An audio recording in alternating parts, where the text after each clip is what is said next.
সমসাময়িক বিষয়ভিত্তিক আলোচনার অনুষ্ঠান গ্রামীণ ফোন জিরো আওয়ারে আমাদের আজকের অতিথি রাজনীতি বিশ্লেষক ও বিশ্ববিদ্যালয়ের শিক্ষক মোহাম্মদ এ আরাফাত। আপনাকে স্বাগত গ্রামীণ ফোন জিরো আওয়ারে।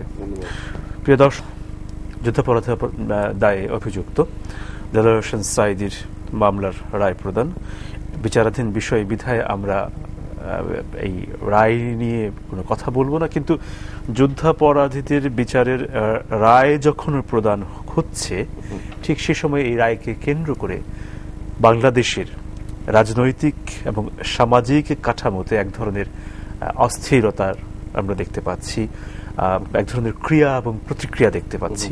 আমরা কথা বলবো সেই বিষয়গুলোকে কেন্দ্র করে। প্রথমে আপনার কাছে সরাসরি যেটা জানতে চাইছি সেটা হচ্ছে যে সাধারণ মানুষের ভেতরে এক ধরনের জিজ্ঞাসা, রায়ের পর রায় কি হবে সেটা না, রায়ের পর আমার দেশের পরিস্থিতি কি দাঁড়াবে এই বিষয়ে আপনার যদি কোনো কোনো যদি আমার দেশ বলতে বাংলাদেশ নাকি নিউজপেপার আমার দেশ? বাংলাদেশের কথাই বলছি। আচ্ছা, বাংলাদেশের কথা বলছেন না। একটা জিনিস হচ্ছে, দেখুন, এই রায় নিয়ে এক অর্থে আমি যেটা মনে করি যে আমাদের বলার সুযোগ আছে, কারণ আমরা কিন্তু এটি কিন্তু কোন একটি খুনের মামলা বা চুরি মামলা নয়, এটি কিন্তু মানবতা বিরোধী অপরাধ তথা যুদ্ধাপরাধ। এই একটি মামলার রায়, যে কারণে আমরা সবাই কিন্তু কালেকটিভলি এখানে একটি পক্ষ, মানে আমরা কিন্তু বাদী পক্ষ। কাজে আমাদের আকাঙ্ক্ষা এবং চাওয়ার জায়গাটি যে আমরা সর্বোচ্চ দণ্ড চাই সেটি আমরা বলতেই পারি, আইনের কোনো বাধা নেই। কিন্তু আমার চাওয়ার জায়গা, আকাঙ্ক্ষার জায়গা প্রকাশ করা, তার মাধ্যমে আমি এটি বলছি না যে জাজমেন্ট বা বিচার বিভাগ বা ট্রাইব্যুনালকে আমি প্রশ্নবিদ্ধ করছি, তা কিন্তু নয়। বিচারপতি এবং ট্রাইব্যুনাল যে রায় যেভাবে হবে সেটিই দিবেন, কিন্তু আমার চাওয়া, আমার আকাঙ্ক্ষাটা তো অ্যাজ এ ভিকটিম, পক্ষ হিসেবে আমি আমার সর্বোচ্চ দণ্ডটি চাবো, সেটিই চাচ্ছি। কাজে এটি বলা যেতেই পারে। এক দ্বিতীয় জিনিসটা হচ্ছে যে রায়ের পরে কি হবে সেটি নিয়ে আমি খুব একটা শঙ্কিত নই। পার্সোনালি আমি যেটি মনে করি যে যথাযথভাবে রায় যেটি যদি বিচার প্রক্রিয়া যদি চলে থাকে এবং রায়টি সঠিক হয়, সেক্ষেত্রে গোটা বাংলাদেশের মানুষের আপামর জনসাধারণ সেই সঠিক রায়ের পক্ষেই থাকবে। বিপক্ষে হচ্ছে গুটি কয়েক কিছু যুদ্ধাপরাধী গোষ্ঠী যারা আছে এবং তাদের কিছু পৃষ্ঠপোষক আছে। এদের বাইরে গোটা বাংলাদেশের মানুষ কিন্তু সর্বোচ্চ দণ্ডের পক্ষে এবং সঠিক রায়ের পক্ষেই থাকবে। কাজে সেক্ষেত্রে খুব একটা সুবিধা তারা করে ফেলতে পারবে এই রায়, মানে যুদ্ধাপরাধের পক্ষ শক্তি আমি মনে করি না। বরং আজকের এই লড়াইটা যেখানে গেছে ন্যায় এবং অন্যায়ের এবং সত্য এবং মিথ্যার যে দ্বন্দ্ব এবং মুক্তিযুদ্ধের চেতনা এবং মুক্তিযুদ্ধের বিরোধী পক্ষের যে দ্বন্দ্বটা, সেটি আমি মনে করি এক ধরনের সুরাহা হয়ে যাওয়া উচিত। এখানে কিন্তু অ্যাকোমোডেশন হবে না। অনেকে আমরা বলতে শুনেছি শাহবাগ ইনক্লুসিভ না, এটা অনেকে অ্যাকোমোডেট করছে না। এই জিনিসগুলি একেবারে ওয়ার্থলেস কিছু কথাবার্তা। শাহবাগের আন্দোলনের প্রসঙ্গ যদি বলছেন, আমি সেই রায় ধরেই বলছিলাম আর কি, যে এই দ্বন্দ্বের জায়গাটি সাথে ইনক্লুসিভ হওয়ার যে ব্যাপারটা। হ্যাঁ, আমি সেই প্রসঙ্গেই যাচ্ছি, যেটা হচ্ছে যে শাহবাগের আন্দোলনকে কেন্দ্র করে আন্দোলন যখন শুরু হয়, শুরুর সময় থেকেই এক ধরনের অন্যরকম প্রচারণা, যেটাকে শাহবাগের আন্দোলনের সঙ্গে জড়িতরা বলছেন অপপ্রচার, সেটা ছিল এবং সেটি এখনো আছে। বরঞ্চ অপপ্রচারটি একটি বিশেষ মাত্রা লাভ করেছে যে ধর্মীয় অবমাননার অভিযোগ আসার পর থেকে এক ধরনের পাল্টা অ্যাক্টিভিজম আমরা দেখতে পাচ্ছি। সেই জায়গাটি ব্যাপারে একটু আপনার। অ্যাবসলিউটলি, দেখুন, এখানে সিম্পলি আপনাকে একটা জিনিস বলি যে ইনক্লুসিভ আপনি কিভাবে করবেন। যারা মুক্তিযুদ্ধের চেতনার পক্ষে বাংলাদেশে আপামর জনসাধারণ যে কথাটি বলছে, সেইখানে আপনি সবাইকে ইনক্লুড করতে চান, কিন্তু এখানে আপনি কি রাজাকারদের ইনক্লুড করবেন? বা রাজাকারদের ইনিয়ে বিনিয়ে যারা পৃষ্ঠপোষকতা দিয়ে যাচ্ছে তাদেরকে তবে কিন্তু করে যারা পৃষ্ঠপোষকতা দিচ্ছে তাদেরকে ইনক্লুড করতে চান? যারা জয় বাংলার বিপক্ষে, জয় বাংলার হত্যাকাণ্ডের জন্য দায়ী এবং জয় বাংলার বিপক্ষে জিন্দাবাদের রাজনীতির প্রতিষ্ঠাতা যারা, তাদের যে নেতৃত্ব দানকারী যারা, তাদেরকে আপনি ইনক্লুড কিভাবে করবেন? আমার কথা হচ্ছে গোটা বাংলাদেশে আপামর জনসাধারণ এখানে ইনক্লুসিভ। তারা কিন্তু ঘোষণা দিয়ে দিয়েছে যে তারা কোন রাজনীতি বাংলাদেশে দেখতে চায়।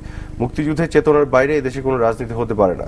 ফাউন্ডিং প্রিন্সিপাল যেটা, তার মধ্যে দাঁড়িয়ে সবগুলো দলকে রাজনীতি করতে হবে। এর বাইরে যে রাজাকার, অনেকেই কথা এভাবে বলতে শুনি যে তাদের আকাঙ্ক্ষার জায়গা হচ্ছে সরকারি দল, বিরোধী দল দুটিই হবে মুক্তিযুদ্ধের চেতনার দল। এরকম শ্যালো এবং আপনার শিশুতোষ কিছু ব্যাখ্যা, মানে আমরা যদি একটু গভীরে না যাই, বা প্রত্যেকটি দেশে দেখবেন ফাউন্ডিং প্রিন্সিপালস কিছু থাকে। সেই ফাউন্ডিং প্রিন্সিপালস এর মধ্যে বিভক্তি যদি থাকে, সেখানে ইনক্লুশন সম্ভব না। এখানে ক্যাটেগরিক্যালি শাহবাগ থেকে যে ঘোষণা আসছে এবং যেখানে গোটা বাংলাদেশের মানুষের সমর্থন এবং আপামর জনসাধারণের যে সম্পৃক্ততা তার মধ্য দিয়ে যে আমরা মুক্তিযুদ্ধের চেতনার গোড়ায় যেতে চাই, এখান থেকে যে যত কাছে তাদেরকে আমরা তত বেশি ওয়েলকাম করব, এখান থেকে যে যত দূরে তাদেরকে তত বেশি প্রত্যাখ্যান করব। এটি তো সিম্পল ইনক্লুশন থিওরি। আমরা তো এখন আপনি ইনক্লুড করতে যে ইনক্লুশনের রাজনীতি ইনক্লুসিভ করতে যে আপনি রাজাকার মুক্তিযোদ্ধাদের মিলে মিশিয়ে একাকার করে ওই ইনক্লুসিভ চিন্তা ভাবনা কেউ করছে না এখানে। Simple as that. প্রত্যাশা অনুযায়ী অনেক বৃহৎ রাজনৈতিক দলও এখানে আসেননি আন্দোলনে, যারা আসছেন না তাদের রাজনৈতিক ভবিষ্যৎ সম্পর্কে আপনার অনুমান? এক্স্যাক্টলি, আমি সেটাই বলছি। অনেক বৃহৎ রাজনৈতিক দলের কিছু বৃহৎ যারা নেতৃত্ব দিচ্ছেন তারা আসেননি এখানে, কিন্তু তাদের অনেক সমর্থক যারা সমর্থন করেছেন বিভিন্ন কারণে, সেই সমর্থক গোষ্ঠী তারা তো বাংলাদেশের মানুষ, তারা তো এই যুদ্ধাপরাধের বিচারের পক্ষে শক্ত অবস্থান নিয়েছেন এবং তারা তো ওটা বাংলাদেশ জুড়ে যে গণজাগরণ সেটি তো বুঝে। সেটা তো হতেই পারে না যে এই বৃহৎ রাজনৈতিক দলগুলোকে যারা বিভিন্ন কারণে ভোট দিয়েছে অতীতে তারা আজকে এখানে শাহবাগের এই চেতনার সাথে মানে সংহতি প্রকাশ করছেন, এটি তো হতে পারে না, কারণ গোটা বাংলাদেশের মানুষ এখানে সংহতি প্রকাশ করছে। তার ভেতরে তাদের সমর্থকরাও আছেন, অফকোর্স, অ্যাবসলিউটলি। না, সেখানে যে কি হচ্ছে দেখেন, আপনাকে আমি সিম্পল একটা জিনিস বলি, বাংলাদেশে আসলে দীর্ঘদিন ধরে বাংলাদেশের মানুষকে এক ধরনের বিভ্রান্তির মধ্যে রাখা হয়েছে। ৭৫ পরবর্তী সময়ে বঙ্গবন্ধুকে হত্যাকাণ্ডের মধ্য দিয়ে দেখুন আপনি, জয় বাংলাকে হত্যা করা হলো, ৭২-এর সংবিধানকে হত্যা করা হলো। জয় বাংলা বলতে শুধু কিন্তু জয় দুটো শব্দ নয়, এটা কিন্তু ইনহেরেন্টলি মুক্তিযুদ্ধের চেতনাকে ধারণ করে কেমন বাংলাদেশ হবে। এই জয় বাংলাকে হত্যা করে তার বিপক্ষে জিন্দাবাদকে প্রতিষ্ঠা করা হলো এবং এই জিন্দাবাদীকরণের যে রাজনীতি তৈরি হলো প্রক্রিয়া, এবং সেটি দীর্ঘ ২১ বছর আরো দীর্ঘ সময় ধরে বাংলাদেশে চলেছে এবং প্রচন্ড রকমের মিথ্যাচার এবং প্রোপাগ্যান্ডার মধ্য দিয়ে মুক্তিযুদ্ধের পক্ষ শক্তির বিপক্ষে সাধারণ মানুষকে কিন্তু বিভিন্নভাবে আপনার মিসগাইড করা হয়েছে, বিভ্রান্তির শিকার করা হয়েছে। সেই তার মধ্য দিয়ে এক ধরনের দ্বিধা বিভক্তি তৈরি হয়েছে বাংলাদেশে বটে, কিন্তু আজকে আমরা দেখছি সব বিভ্রান্তি বেড়াজাল ছিন্ন করে মানুষ মুক্তিযুদ্ধের গোড়ায় জয় বাংলা বলে একত্রিত হচ্ছে। কাজে এই জয় বাংলার হত্যা করে যারা জিন্দাবাদের প্রতিষ্ঠা রাজনীতির নেতৃত্ব দিয়েছে তারা তাদের ঘুম হারাম হয়ে গেছে, তারা আজকে এটা মানতে পারছেন না। এবং এইখানে আমরা সো কল দুই বৃহৎ রাজনৈতিক দলের ইনক্লুশন এসবের মধ্যে আমরা আসছি না। কি আওয়ামী লীগ কি বিএনপি ডোন্ট কেয়ার, আমাদের কথা হচ্ছে যে মুক্তিযুদ্ধ এবং তার চেতনা, ফাউন্ডিং প্রিন্সিপাল এই দেশ বাংলাদেশ সবার আগে। এখানে এই চেতনার কাছে যাদের জয় বাংলা বলতে কষ্ট হয়, বিব্রত ফিল করেন, লজ্জা বোধ করেন, তাদের এখানে ডাকাই হচ্ছে না। এবং কেউ কেউ বলেন জয় বাংলা তো আওয়ামী লীগের স্লোগান। আমি বলি জয় বাংলা আওয়ামী লীগেরও স্লোগান, এটা তো সবার স্লোগান। আলাদাভাবে জয় বাংলা আওয়ামী লীগ আঁকড়ে ধরে রেখেছিল, এটা কি তাদের অপরাধ? বাকিরা আপনি ছেড়ে দিয়েছিলেন কেন? আপনি জয় বাংলাকে হত্যা করে জিন্দাবাদ প্রতিষ্ঠা করতে গেলেন কেন? আপনাকে কে বলেছিল? আজকে আপনি জয় বাংলা বলে যুদ্ধাপরাধী বিচারের দাবি তবে কিন্তু না করে বিভিন্ন ইনিয়ে বিনিয়ে বিভিন্ন ধরনের ব্যারাজাল তৈরি না করে আপনি শাহবাগে এসে একাত্মতা ঘোষণা করছেন না কেন? বাংলাদেশের ফাউন্ডিং প্রিন্সিপালস কাছে আসছেন না কেন? বরং আপনি আপনাদের পোষা যে বিভিন্ন সম্পাদকদেরকে দিয়ে আপনি নিউজ পেপারের নামে আপনি প্রোপাগান্ডা ম্যাটেরিয়াল চালু করছেন, আপনি উস্কাচ্ছেন। সেই ভদ্রলোক বলছে যে ৩.৫ লক্ষ ব্লগার দেখেন আমরা জানিয়ে আছে, তার মধ্যে একজন ব্লগারের চরিত্র উন্মোচন করে তারা দেখাতে যাচ্ছে ওইখানে নেতৃত্বে কারা আছে। কত মানে একটা অজুহাত। গতকাল প্রধানমন্ত্রী আমাদের দুঃখিত তথ্যমন্ত্রী এই বিষয়ে কথা বলেছেন এবং তিনি এটিকে জঙ্গি সাংবাদিকতা বলে আখ্যায়িত করেছেন। অফকোর্স, আপনি ৩.৫ লক্ষ ব্লগার আছে, তার মধ্যে একজন ব্লগারের আপনি যাকে হত্যা করা হলো সেই ব্লগারের আপনি চরিত্র উন্মোচন করে ৩.৫ লক্ষ ব্লগারের কথা আপনি কিভাবে বলবেন? এক। আর দুই হচ্ছে এটাও তো আমরা দেখেনি যে আপনাকে বললাম যে ৭৫ পরবর্তী সময় যে মিথ্যাচার করা হয়েছে যার ফলে জাতি বিভ্রান্ত, আজকে ওই মিথ্যাচার চলছে। যে মারা গেল রাজীব হায়দার, তার মৃত্যুর পরে ১৫ তারিখের পরে এইসব ব্লগগুলি অ্যাক্টিভেটেড হয়েছে। টেকনোলজি যদি আমি মেনে নিই, যত টেকনোলজিগুলি আছে সেগুলো তো সেটা বলছে, এগুলো তো আগে অ্যাক্টিভেটেড ছিল না। যে মানে যত ধরনের কুরুচিপূর্ণ যেসব মহানবী সাল্লাল্লাহু আলাইহি সাল্লামকে নিয়ে যেসব যে লেখাগুলি, এগুলো তো অ্যাক্টিভেটেড হয়েছে রাজীবের মৃত্যুর পরে, এবং সেগুলোকে তারা প্রিন্ট আউট নিয়ে রিরাইট করে তারা যে ছড়িয়ে যে মিথ্যাচার করছে, এবং মানে কত জঘন্য কুরুচিপূর্ণ আপনি চিন্তা করুন। শাহবাগের একটি ছবি নিয়ে, সেই ছবির সাথে আপনার একটি নাইট ক্লাবের একটি মেয়ের ছবি নিয়ে মার্চ করিয়েছে ফটোশপে, করিয়ে দেখাচ্ছে দেখো শাহবাগে কি হয়। আমরা শাহবাগে কি হয় জানি না, আমরা দেখছি না। এই মিথ্যার কথা যারা বলছে, এই মিথ্যাচার যারা করছে, তারা আবার ধর্মের দোহাই দিচ্ছে, আল্লাহ রসুলের কথা বলছে। কত বড় মানে আপনার হিপোক্রেটেরা, চিন্তা করেন আপনি। এবং আমি এখানে একটু বলতে চাই, এই কাজটি তারা দীর্ঘদিন ধরে করে বাংলাদেশের সরল সহজ সাধারণ মানুষ যারা ধর্মভীরু বটে, তাদের এই কোমল মনকে তারা বিভিন্নভাবে বিভ্রান্তি স্বীকার করেছে, এবং আমি মনে করি না বাংলাদেশের মানুষ আর বিভ্রান্ত হবে। আমাদের বিরতির সময় হয়ে গেল। প্রিয় অতিথি মোহাম্মদ আরাফাতের সঙ্গে আপনি কথা বলছিলেন শাহবাগের গণ আন্দোলন নিয়ে, গণ আন্দোলনের সঙ্গে সম্পৃক্ততা এবং অসম্পৃক্ততা নিয়ে অনেকেই আসতে পেরেছেন, অনেকেই আসতে পারেননি। যারা আসতে পারেননি, সরাসরি ধরে নেই বাংলাদেশের প্রধান বিরোধী দলের কথা, তারা আসতে পারেননি। আসতে না পারার পেছনের কারণগুলো কি মনে হয়? আমরা সাধারণ মানুষের যে প্রত্যাশার জায়গা, সেখান থেকে তারা বিশ্বাস করতে চায় না যে এই চেতনার সঙ্গে প্রধান বিরোধী দল নেই, সেটা তারা বিশ্বাস করতে চায় না, কিন্তু তারা দৃশ্যত দেখেও না। না, দেখুন, এখন তো এগুলো অনেক পরিষ্কার এবং পরিচ্ছন্ন হয়ে গেছে। ছলচাতুরি করার তো আর সুযোগ নেই। আমরা তো দীর্ঘদিন ধরে দেখেছি এই সরকার কিন্তু ক্ষমতায় আসার পরে ট্রাইব্যুনাল গঠন করেছে। আজকে যারা সরকারে আছে, আওয়ামী লীগ সরকার, এবং তারা কিন্তু কমিটমেন্ট দিয়ে এসেছিল যে এই যুদ্ধাপরাধ বিচারটি করবে। কিন্তু একই সাথে আমরা দেখেছি প্রধান বিরোধী দল, তাদের সাথে জোটবদ্ধ হয়ে যারা আছে, তারা কিন্তু শীর্ষ যুদ্ধাপরাধীরা। এবং প্রধান বিরোধী দল মানে যেভাবে যুদ্ধাপরাধের বাঁচানোর চেষ্টা করেছে বিভিন্নভাবে, এবং ট্রাইব্যুনালকে ডিসক্রেডিট করার চেষ্টা করেছে, সেটা তো জনসম্মুখে তারা করেছে। এই যে আন্তর্জাতিক মান আর স্বচ্ছতা, এটার মানে কি সেটা না বলে এইটাকে নিয়ে এসে তারা বারেবার পানি ঘোলা করার চেষ্টা করেছে এবং তাদেরকে প্রোটেকশন দেওয়ার চেষ্টা করেছে। তো আজকে আপামর জনসাধারণ বাংলাদেশের মানুষ, তাদের মনের আকাঙ্ক্ষাটা কি, তারা কি চায়, ন্যায্যতার পক্ষে কোথায় দাঁড়াচ্ছে, সেই জিনিসটা না বোঝার ফলে তারা এই কাজটি করছে, আমি বলবো। কারণ আসলে ৭১-এর চেতনা বিরোধী রাজনীতির জায়গাতেই তারা আজকে দাঁড়িয়ে আছে, যার কারণে শাহবাগে যত জোরে জয় বাংলা বলা হচ্ছে, গতকাল দেখলাম তত জোরে তারা বাংলাদেশ বাংলাদেশ জিন্দাবাদ জিন্দাবাদ করছে। মানে এটা মানেটা কি? আমি জিন্দাবাদের বিরোধী নই, কিন্তু এত সুস্পষ্টভাবে জয় বাংলার বিরোধী অবস্থান নেওয়ার জন্য জিন্দাবাদ বলার যে ব্যাপারটা, তার মানে কতটা অ্যালার্জি তাদের জয় বাংলাকে নিয়ে, আপনি চিন্তা করেন। মানে এগুলো তো সুস্পষ্ট হয়ে যাচ্ছে। আজকে শাহবাগের এই চেতনার কাছে, শাহবাগের আন্দোলনের যে ভাষা নিয়ে ওনারা প্রশ্ন তুলেছেন, অবস্থানের সঙ্গে সরকারের সংশ্লিষ্টতার অভিযোগ তুলেছেন। না, অদ্ভুত ব্যাপার। এসব খোড়া সব যুক্তি এবং প্রশ্ন তারা তুলছেন। প্রশ্ন তোলার মধ্যে তারা আছেন, যত প্রশ্ন তুলছেন তারা তো ট্রাইব্যুনালে একটার পর একটা প্রশ্ন তুলেছেন। এই প্রশ্ন তোলার মধ্য দিয়ে তাদের অবস্থান পরিষ্কার হয়ে যাচ্ছে। তাদের এই দুটি আপত্তির জায়গাকে আপনি গ্রহণ করছেন না? তাদের কোন আপত্তি? তারা তো আপত্তি তুলছে আপত্তি তোলার জন্য। আজকে আমি ফেসবুকে একটা পোস্টিং দিয়েছি, তারা বলছে এখানে অন্যান্য ইস্যু নিয়ে আসছে না কেন। মানে আজকে তো আপনার গতকাল তো আপনার তারেক রহমান আরাফাত রহমান কোকোর যে বিষয়টি আবার আসলো, তার আরো ৮ কোটি টাকা আসছে, ইন্টারন্যাশনালি সে কনভিক্টেড হচ্ছে টাকা পাচারের দায়, আরাফাত রহমান কোকো। আমি বলেছি তাহলে এই বিষয়টিকেও শাহবাগ তুলবে? যদি তারা হলমার্ক পদ্মা সেতুর কথা বলে, তাহলে কি এই বিষয়টি তুলবে? কিন্তু আমরা বলছি আমরা তো এই কোনো বিষয়ে শাহবাগ তুলতে চাই। আচ্ছা, শাহবাগ আন্দোলনটি যখন শুরু হলো, শুরু হওয়ার সময় প্রধান দাবি ছিল কাদের মোল্লার রায়ের পরেই তো এটি শুরু হয়। তখন প্রধান দাবি ছিল যে সকল যুদ্ধাপরাধীদের ফাঁসি চাই। পরে এর সঙ্গে যুক্ত হলো জামাত নিষিদ্ধ করার দাবি, 6 দফা আসলো। এখন এসছে আমার দেশের সম্পাদক, ভারপ্রাপ্ত সম্পাদক মাহমুদুর রহমান।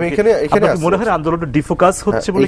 এখানে আমি আসি, আপনাকে বলি সেই জায়গা থেকে বলছি আমি কেন উঠালাম, যে তারা যেহেতু বিভিন্ন ইস্যুগুলি আনতে যাচ্ছিল, সেই অর্থে আমি আজকে জোকিংলি বলেছি তাহলে কি আরাফাত রহমান কোকোর বিষয়টি শাহবাগ তুলবে? কিন্তু আমরা তো বলছি না, এগুলো সব কন্টেম্পোরারি ইস্যু। বাংলাদেশে বা পৃথিবীর বিভিন্ন দেশে অতীতে এগুলো ছিল, এখন আছে, ভবিষ্যতে থাকবে, আমরা ডিল করব। কিন্তু শাহবাগ যে বিষয়টি ফোকাস করতে যাচ্ছে সেটা হচ্ছে আমাদের আইডেন্টিটির প্রশ্নে, আমাদের গত ৪২ বছর রাস্তা শুধরানোর সেই লড়াই। এই লড়াই তো আপনি বাকি জিনিস এনে এখানে ডাইলিউট করার সুযোগ নেই। কাজে সেখানে এসে আমি যেটি বলতে যাচ্ছি যে দেখুন তারা কত ম্যাচিওর, তারা ফাঁসি চেয়েছে, ফাঁসি চাওয়ার মধ্য দিয়ে মুক্তিযুদ্ধের চেতনার বহিঃপ্রকাশ তারা ঘটিয়েছে কিন্তু জয় বাংলা বলে। একই সাথে তার আসল সমস্যাটাকে অ্যাড্রেস করেছে, যেটা আমরা অনেক সময় আমাদের সোকল সুশীল সমাজে অনেকে ইনিয়ে বিনিয়ে সঠিক জায়গাটা বলতে চায় না। তারা কিন্তু ঠিকই ধরেছে যে জামাত শিবির যুদ্ধাপরাধী সংগঠন, মুক্তিযুদ্ধের স্বাধীনতা বিরোধিতাকারী যারা, তারা যদি এই বাংলাদেশে তাদের অস্তিত্ব থাকে এবং তারা যদি এখানে শক্তিশালী থাকে, তাহলে যুদ্ধাপরাধের বিচার হবে না এবং বিচার করে ফাঁসি দিয়েও বাংলাদেশকে আমরা মুক্তিযুদ্ধ চেতনায় আনতে পারবো না। কাজে খুব ম্যাচিওরলি তারা এটাকে লিঙ্ক করেছে এবং লিঙ্ক করে তারা বলছে জামাত শিবিরের রাজনীতি নিষিদ্ধকরণ তারা দাবি করছে। একই সাথে দেখেন এই দাবির পথে যারা প্রতিবন্ধক হিসেবে আসছে তাদের বিপক্ষেও তারা দাঁড়াচ্ছে। আপনি মাহমুদ রহমান বলেন বা আমার দেশ বলেন, তারা তো এখানে প্রতিবন্ধক হিসেবে দাঁড়িয়েছে এবং তাদেরকে কারণ তার হোল প্যাকেজ ধরে সলিউশন চাচ্ছে। আমরা অনেক সময় আউট অফ দ্য কনটেক্সট একটা বিষয় ফোকাস করি, তার সাথে রিলেটেড অন্যান্য এলিমেন্টকে খেয়াল করি না। এই জন্য আমরা ভাবি যে এটা সলভ করলে সব সলভ হবে, কিন্তু আপনার বীজ কিন্তু থেকেই যায়, সমস্যার বীজ থেকেই যায়। কিন্তু তারা কিন্তু পুরো প্যাকেজ ধরে সমস্যার বীজ টোটালি উপরে ফেলতে যাচ্ছে। আপনি যখন একটি সমস্যার সমাধানের জন্য এগিয়ে যাবেন, যাওয়ার পথে যদি একটি গাছ ভেঙে পড়ে, তখন প্রথম কাজ কি হবে? এই গাছটিকে সরানো। কাজে ওইভাবে আমার দেশ বা দিগন্ত টিভি অন্যান্য ইস্যুগুলি আসছে যেগুলোর বিপক্ষে তারা দাঁড়াচ্ছে, কিন্তু তার মূল লক্ষ্য কিন্তু একটা, মূল লক্ষ্যটা হচ্ছে জয় বাংলা, মূল লক্ষ্য হচ্ছে অসাম্প্রদায়িক চেতনার বাংলাদেশ, মূল লক্ষ্য হচ্ছে স্বাধীনতার চেতনার বাংলাদেশ, ৭১-এর চেতনার বাংলাদেশ, মূল লক্ষ্য হচ্ছে ন্যায্যতার বাংলাদেশ, এখানে যুদ্ধাপরাধ এবং মানবতা বিরোধী অপরাধের বিচার হবে। মূল লক্ষ্যটা হচ্ছে যে আমরা রাজনীতি করব, আমাদের বিভিন্ন দলগুলোর মধ্যে সরকারের যে পারফরমেন্সের ডিফারেন্স থাকবে তার ভিত্তিতে মানুষ দলগুলোকে পছন্দ করবে ভোটের মাধ্যমে, কিন্তু সবাইকে মুক্তিযুদ্ধের চেতনার উপর দাঁড়িয়ে রাজনীতি করতে হবে। কেউ জয় বাংলা, কেউ জিন্দাবাদের রাজনীতি চলবে না, কেউ অসাম্প্রদায়িক সংবিধান, কেউ প্রতিক্রিয়াশীল সংবিধানের রাজনীতি চলবে না। মুক্তিযুদ্ধে মানে বাংলাদেশের জন্ম যে চেতনার উপর দাঁড়িয়ে সেই জায়গায় দাঁড়িয়ে রাজনীতি করতে হবে, প্রো পাকিস্তানি চেতনার রাজনীতি চলবে না।